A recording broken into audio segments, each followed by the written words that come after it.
fellow Solomon Islanders and residents of our beloved country. A very good afternoon to those who are watching and listening in around the country and abroad. During my usual address to the nation yesterday, I informed you that all our 4 positive COVID-19 cases had become negative. I also alluded to the fact that our 4 tests collected from 22 returning nationals from United Kingdom, France, and Italy were red flagged pending confirmatory tests. Fellow citizens, I very much regret to once again inform the nation these 4 tests had been confirmed positive for COVID-19. All 4 cases are from the 16 returning soccer players that had been stranded in the United Kingdom since early this year. All the 16 players were seated together in the flight, which minimizes the risk of potential spread to other passengers. All passengers on the flight were also required to wear protective face masks. All 4 are in the isolation unit at the National Referral Hospital. The rest of the soccer players are quarantined together. The remaining travelers from the United Kingdom, France, and Italy that had been tested last night and are being quarantined in single rooms to minimize any potential spread should any of them become positive. Fellow citizens, I had always highlighted to you any risk behaviors by our returning citizens that had been reported to us that puts other people in our country at risk. This flight is no different. It is our standard requirement that all passengers must complete their pre-departure tests and truthfully fill a risk assessment questionnaire that is assessed by our health team before passengers are allowed to board. All the soccer players tested negative 3 times. They each sent their field questionnaires. However, our contact tracing had already established that not all the questions were answered truthfully. It has also been reported to the government that one of the soccer players who is positive refused to wear a mask during the flight from Auckland to Honiara, despite being asked to do so repeatedly. We know who that individual is, and both he and the nation need to know that his selfish actions in the plane had put many more passengers that came in on the flight last night at greater risk of exposure to the virus, and he had put our country in danger. We will, of course, deal with this matter after the completion of the mandatory quarantine period. Fellow citizens, the 4 COVID-19 cases were immediately isolated at the National Referral Hospital following the red flag early yesterday morning. All other passengers that came in on the flight had been swabbed, and the laboratory are conducting the analysis today. All passengers considered to be on high risk will be swabbed again on day 5 and 6 after the arrival for their second round of tests, while the rest will be swabbed between days 5 and 10 as per current protocol. It is at this second test run that we might expect to pick up possible positives due to the context in the flight. We will have a much clearer picture of the COVID-19 situation after the second round of testing. This will also inform any additional actions government may have to institute to ensure the COVID-19 virus is kept within the border quarantine and isolation stations. Fellow citizens, I had referred to my government's effort to temporarily convert the Honiara City Council multipurpose hall into a field hospital for COVID-19 asymptomatic cases. Work on this project was temporarily put on the back burner when we shifted focus to the western border quarantine and isolation facilities. With the 4 new asymptomatic cases of COVID-19 and the likelihood for more cases, we now urgently need to complete the work on this field hospital to ensure it is operational by the end of this week. Our team from the Oversight Committee, together with the Ministry of Health, visited the facility yesterday and are confident it can be completed before the end of this week. The completion of this facility is now the most important priority for government to ensure it is ready before we complete the second round of testing of all the passengers. In the event where more COVID-19 positive cases, it is our plan that all the asymptomatic cases will be transferred to the field hospital to be managed there. The National Referral Hospital isolation facilities will be reserved only for COVID-19 positive cases that have serious symptoms. I wish to assure the honorary public that there is absolutely no risk to the public of COVID-19 spreading from the field hospital. In fact, it's designed to accommodate patients, and the safety measures is better than some of our existing facilities. The government's budget is under a lot of pressure addressing competing priorities. However, the field hospital project needs to be completed. I reached out to Australia and New Zealand to partner with my government to co-finance this critically important project at this juncture of a war against COVID-19. I also thank the Honourable Lord Mayor of Oneida City Council and your executive for allowing us to transform the Oneida City Council into a temporary field hospital. Fellow citizens, the first group quarantine students from the Philippines will be released following a final negative test by tomorrow.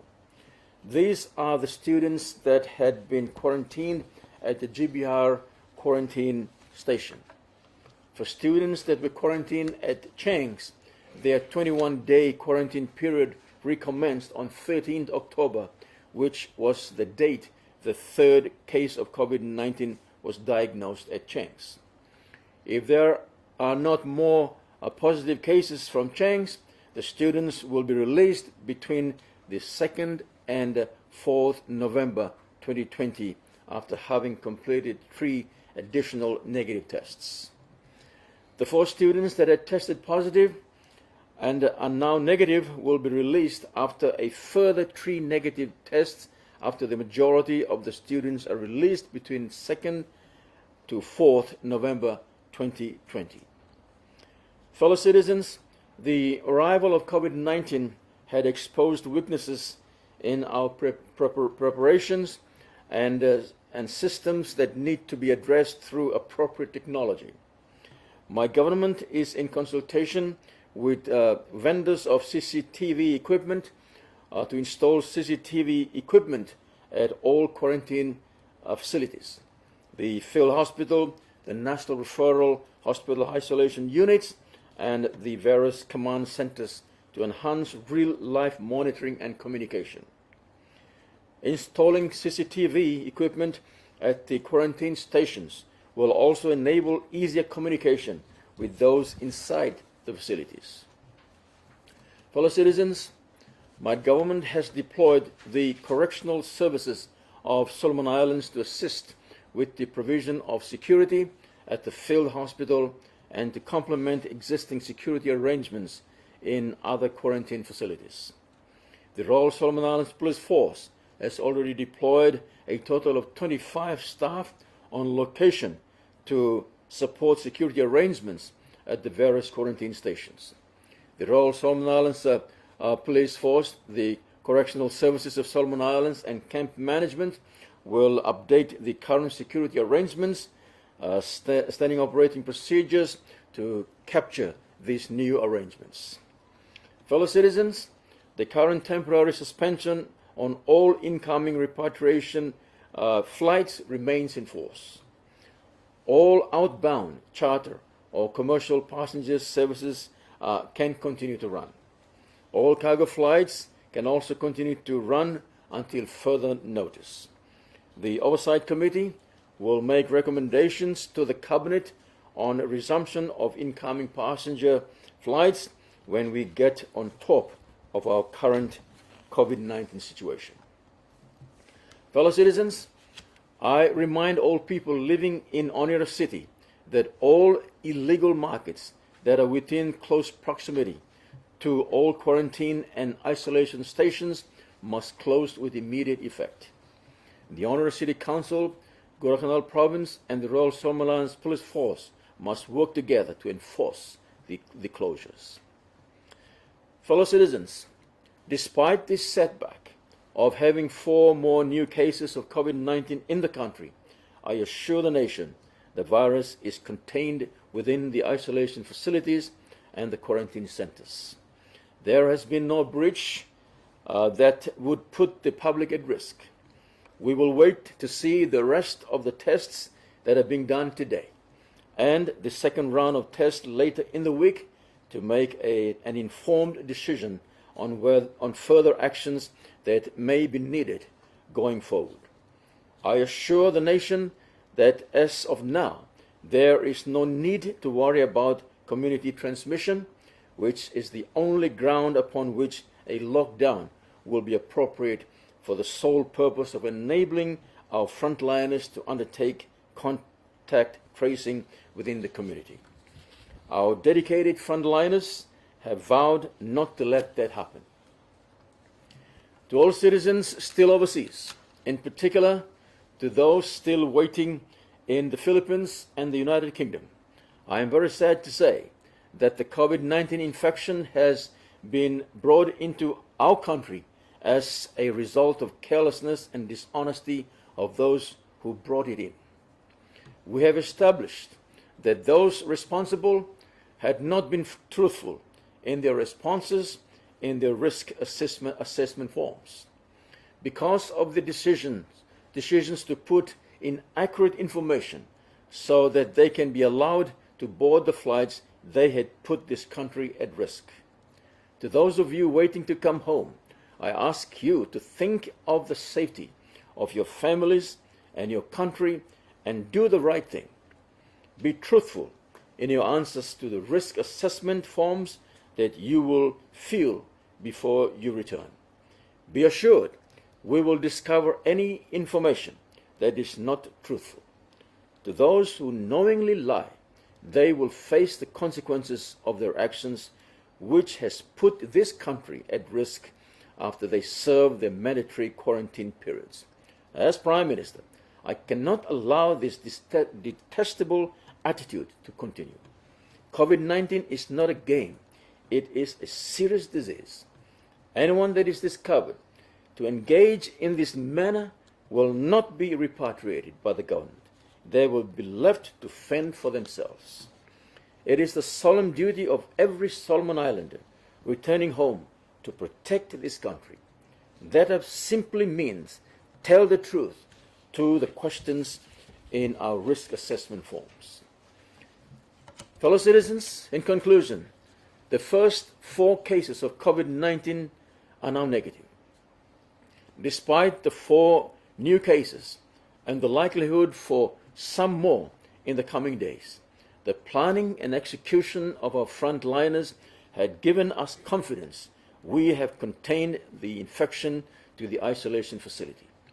Any further possible infection will be captured in the quarantine stations and dealt with decisively. My good people, your government remains committed and vigilant in our fight against COVID-19. Our determination is stronger than ever. Our resolve has never wavered. Our mission to contain and eliminate COVID-19 from our shores is attainable. God had been on our side all along, and He will continue to guide us through these challenges that we face as a nation. Let me conclude with a word from the book of Psalms, chapter 121, verses 1 and 2, which says, verse 1, and I quote, I lift up my eyes to the hills. From where does my help comes? End of quote. In verse 2, quote, my help comes from the Lord who made heaven and earth. End of quote. Fellow citizens, I humbly ask us all to continue to pray for our people in the quarantine and isolation stations. Please also pray for our frontliners and their families. We are all in this fight together. Together, we will win this war against COVID-19. We are one people. We are one nation. We are Solomon Islands. To God be the glory. Great things He has done. You me together against COVID-19. Thank you all, and may God bless Solomon Islands from shore to shore.